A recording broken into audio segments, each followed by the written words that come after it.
todos, ¿cómo están? Bienvenidos a nuestro tercer video acerca de los argumentos a favor de la existencia de Dios. En los videos anteriores hemos hablado del argumento teleológico y el argumento cosmológico. Y estos argumentos son argumentos que tienen que ver con la existencia misma del universo. En este tercer video vamos a hablar acerca de otra línea de argumentación a favor de la existencia de Dios, conocida como el argumento de la moral, o el argumento moral a favor de la existencia de Dios. William Lane Craig, un filósofo cristiano, define este argumento de una manera magistral, así que vamos a citar la definición de William Lane Craig, que dice lo siguiente: si Dios no existe, la moralidad objetiva no puede existir. La moralidad objetiva existe, por lo tanto, Dios debe existir. ¿Qué quiere decir todo esto? En palabras sencillas, lo que William Lane Craig está diciendo es lo siguiente: si Dios no existe, no hay un estándar real de moral para el ser humano. No existe una moral universal.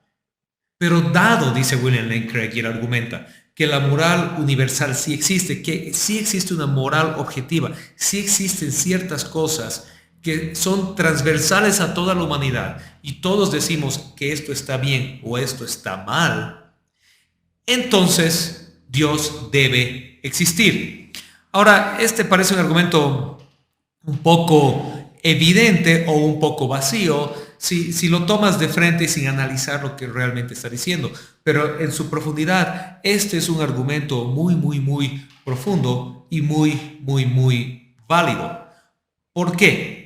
Número uno, porque para que exista una moral trascendental, una moral universal a todo el ser humano, tiene que haber un dador de esa moral. Tiene que haber alguien que esté por encima del ser humano, por encima de la mera naturaleza, que determine qué es lo que está bien y qué es lo que está mal. Si no tienes un agente dador de moral, si no tienes un ser que es superior a la humanidad y a la naturaleza, que puede determinar en sí mismo lo que es bueno y lo que es malo, entonces diríamos que la moral es completamente aleatoria, completamente subjetiva. Y entonces alguien, sobre todo hoy en día que tenemos una tendencia posmodernista, podrá venir y decir, pero eso es verdad, toda moral es absolutamente subjetiva, toda moral depende de uno. Y entonces tú vas y le haces la siguiente pregunta: entonces, ¿cuáles son los límites? ¿O es que realmente no existen límites? Y alguien te va a decir inmediatamente y de manera muy sencilla, bueno, pues si lo que yo hago no le hace daño a nadie, entonces lo que estoy haciendo está bien y mi moral es buena. Y si te das cuenta, en esa su misma declaración ya ha acusado el creer en una moral objetiva, en una moral superior, pues esa persona ha dicho dos cosas: si no le hago daño a nadie, entonces lo que yo estoy haciendo ya no es malo. Y entonces está asumiendo a priori que existen dos cosas: la capacidad de dañar a otros, que es intrínsecamente malo, y existen las decisiones que son buenas y son malas en base a sus consecuencias. Por lo tanto, esta persona está diciendo en esencia que sí existe un bien general y un mal general, un bien objetivo y un mal objetivo. Y sí, tú puedes decir, pero esto varía de cultura a cultura, varía de época a época. Y es verdad, ciertas aplicaciones de la moralidad varían de cultura a cultura y de época a época. Sin embargo, hay ciertas cosas que sabemos que están universalmente mal, que toda cultura, toda época, en todo contexto, las ha visto como algo malo. O cuando alguien las ha hecho, la humanidad en conjunto las ha condenado como algo malo, a pesar de que esta persona haya dicho que es algo bueno. El ejemplo más claro, más obvio y más trillado de esto es el nazismo. Todos estamos de acuerdo universalmente en el que el nazismo era algo malo. Y decimos que el holocausto era algo malo, era algo que no debía tener lugar. ¿En base a qué decimos esto? Lo decimos en base al simple hecho de que naturalmente, por pura conciencia, el ser humano ve algo así como el holocausto, como el nazismo, y sabe que está mal. Y la pregunta es, ¿de dónde sabemos que está mal? ¿Por qué sabemos que está mal? Y es porque nosotros tenemos la esencia de entender que hay una ley moral objetiva, una ley moral trascendental que gobierna la moralidad del ser humano. Si nosotros decimos que toda moralidad es subjetiva y que toda moralidad está sujeta a la cultura y al contexto, entonces tendríamos que aceptar bajo ese argumento que desde la cultura y el contexto de la Alemania de la primera mitad del siglo XX, entonces el nazismo para ellos estaba bien, cosa que nadie en su sano juicio haría o diría o defendería. Lo mismo sucede, por ejemplo, con el gran salto hacia adelante de Mao en la China, donde él acribilló y asesinó a un montón de sus compatriotas y todos universalmente decimos ese fue un acto que estaba mal. Y lo mismo decimos de una serie de otras cosas, como por ejemplo una violación, y todos estamos de acuerdo y decimos que eso está mal. ¿Y en base a qué? Eso no está mal en base a un criterio cultural, en base a un contexto o en base a una época. Está simplemente mal por el hecho universal de que está mal. ¿Quién determina eso? Para poder tener un pie, para poder tener un fundamento sobre el hecho de que hay algo que está universalmente mal, tienes que tener una medida universal de lo que está bien. Alguien que puede determinar lo que está objetivamente bien y lo que está objetivamente mal. Y ese alguien, por definición, tiene que ser superior al ser humano y la naturaleza. Porque si no, si ese alguien sería igual o inferior al ser humano y la naturaleza, pues estaría también sujeto a la subjetividad humana y por lo tanto no podría ser una moralidad objetiva trascendental. Tendría que ser una moralidad subjetiva y contextual. Entonces, para que exista una moralidad objetiva, tiene que haber un dador de moralidad, un ser superior que es en esencia bueno y que determina lo que está bien y lo que está mal. Ahora, aquí vienen dos argumentos que muy brevemente vamos a analizar. Y alguien vendría y diría, ¿estás diciendo entonces que si yo no creo en Dios soy mala persona o que alguien no puede ser ateo y ser bueno? O que alguien puede creerse cristiano o teísta y ser malo. No, el argumento no va para ahí, por ese lado de ninguna manera. Eso se llama atacar a un hombre de paja, es decir, atacar un argumento que no se está haciendo.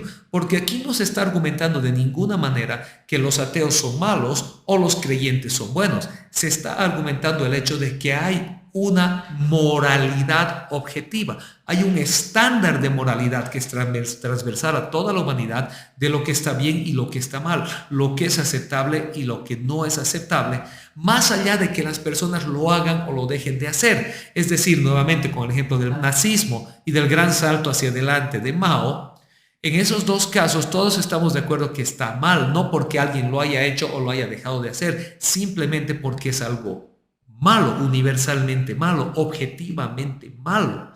¿De dónde sacamos esa idea? Porque sabemos que hay una moralidad que está por encima de lo que las personas piensen, que regula y permite juzgar las acciones de los demás. Esa moralidad debe haber sido dada por un ser que es superior, trascendental al ser humano y a la naturaleza. Entonces, si una persona es atea y es buena, en esencia, esa misma afirmación está declarando que existe una moral objetiva, pues está diciendo puede ser ateo y bueno. ¿Cómo defines que es bueno? Pues objetivamente estás declarando que hay cosas buenas y cosas malas.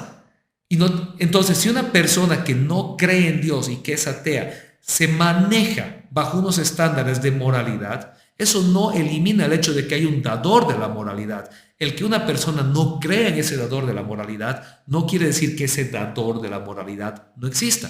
Así que el argumento no está hablando acerca de que si los ateos son buenos o malos o los creyentes son buenos o malos. Está hablando del hecho de que para que exista una moralidad objetiva, transversal, universal a la humanidad, tiene que existir un dador de esa moral. Immanuel Kant lo pone de esta manera y dice: el comportamiento moral es racional, pero solamente si está en la búsqueda de la justicia.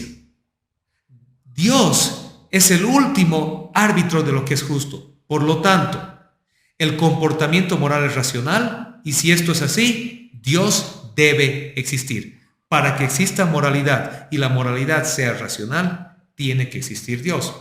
Un segundo argumento en contra de esta idea es el hecho de decir que tal vez por puros medios evolucionarios el ser humano ha evolucionado para tener una moralidad objetiva que permita que todos nosotros tengamos una idea objetiva de preservación de la especie. Sin embargo, este argumento se cae en virtud de dos cosas. No existe un criterio evolucionario que pueda explicar el comportamiento altruista. ¿Qué es un comportamiento altruista? Es el comportamiento de que el ser humano tiene muchas veces de ayudar a otros en detrimento de uno mismo, de sacrificarse uno mismo en favor de otros, de dejar de lado algo que le beneficie a uno mismo en favor de ayudar a otra persona e incluso a personas que no son su familia o que no tienen relación directa con esta persona. Richard Dawkins, que es un gran ateo recalcitrante, de hecho, en su libro El gen egoísta, tiene un gran problema para poder explicar esto, pues él dice que hay una razón evolutiva para poder ayudar a nuestros genes, para poder ayudar a nuestra prole, pues nuestro objetivo es la procreación y la perpetuación de nuestro código genético. Sin embargo, ¿qué sucede cuando estamos tratando de ayudar a otras personas, a otros grupos diferentes? No existe realmente una explicación evolucionista, una explicación naturista convincente que pueda explicar el por qué el ser humano tiene la tendencia al altruismo, a ayudar a otros, aún en desmedro de uno mismo, y especialmente ayudar a otros grupos y otras personas a quienes ayudarles no les representa ningún beneficio para la persona que está haciendo o dando la ayuda. La única explicación para esto es que el ser humano tiene un código moral de lo que está bien y lo que está mal, que va más allá de la mera naturaleza y la mera evolución. Por lo tanto, el argumento moral dice lo siguiente: si la moralidad universal existe, si existe el bien y el mal objetivos, lo que está bien y lo que está mal, entonces tiene que haber un dador de esa moral. Tiene que haber un ser que es en esencia bueno y que es el parámetro de lo que está bien y lo que está mal. Si negamos esto, negamos que existen el bien y el mal y abrimos la puerta a decir que cualquier cosa vale siempre y cuando sea culturalmente aceptable, incluidas cosas nuevamente como el nazismo, con lo que nadie estaría de acuerdo. Por lo tanto, necesitamos un dador de moral y ese dador de moral solamente puede ser Dios. Espero que este video te haya gustado, espero que haya sido de bendición y te haya ayudado a pensar un poquito más acerca de la existencia de Dios y de la moralidad universal. Si es así, dale un me gusta, déjanos un comentario, puedes hacer preguntas y con todo gusto trataremos de responderlas. Comparte el material con otros y suscríbete al canal. Que Dios te bendiga, nos vemos en una siguiente edición.